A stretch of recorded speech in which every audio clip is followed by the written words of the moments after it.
La parole est à Jean-Pierre Decool. Monsieur le Président, mes chers collègues, ma question s'adresse à Monsieur Christian Estrosi, ministre de l'Industrie. Monsieur le ministre, la région dunkerquoise est, comme la majorité de nos régions industrielles, touchée par la crise économique. Vendredi dernier, j'accompagnais la manifestation rassemblant à Gravelines quelques centaines de salariés et leurs familles. En effet, voici quelques mois, les salariés de Betafence, entreprise belge, spécialisée dans le tréfilage et la fabrication de clôtures, apprenaient que 58 des 127 emplois seraient supprimés dans leur usine située à Bourbourg, dans ma circonscription. D'autre part, fin septembre, dans la circonscription de mon collègue Christian Hutin, que j'associe à cette question, la direction britannique de Rexam annonçait brutalement la fermeture de son usine en France, fabriquant des boîtes pour boissons, entraînant la suppression de 139 emplois. On le sait, toute annonce de suppression ou de diminution d'activité est douloureuse, mais dans les cas précités, cela ressemble à de la délocalisation sauvage. La fermeture de Rexam est la conséquence d'une décision d'un groupe britannique dont l'unité française dégage pourtant près de 5 millions d'euros de bénéfices après impôts en 2008. Monsieur le ministre, bien souvent, des collectivités territoriales de gauche comme de droite ont consenti à des efforts fiscaux. Je pense notamment aux exonérations de taxes professionnelles accordées par la communauté urbaine de Dunkerque afin de faciliter l'implantation d'unités de production dans le secteur. Que pouvons-nous répondre à ces élus locaux mis devant le fait accompli ?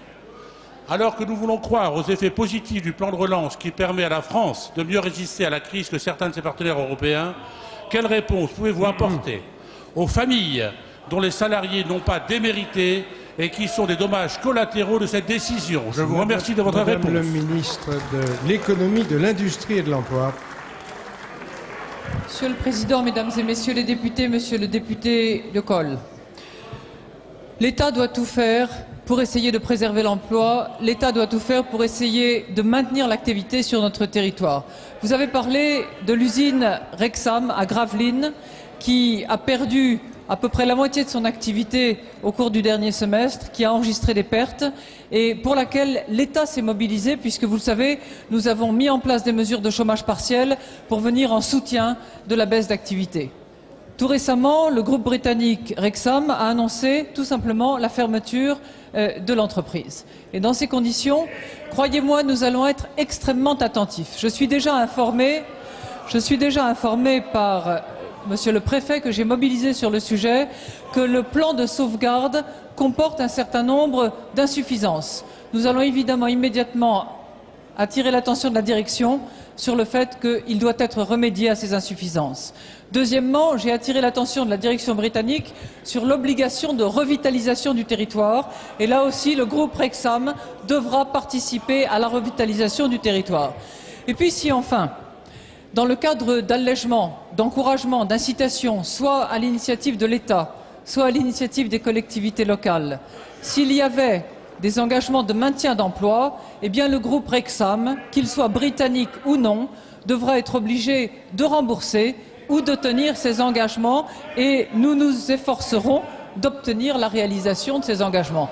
L'État français fait beaucoup pour maintenir l'attractivité, attirer l'activité économique, la développer, la retenir. Il mettra exactement la même détermination à faire respecter les engagements pour que personne à Gravelines ne soit laissé au bord du chemin.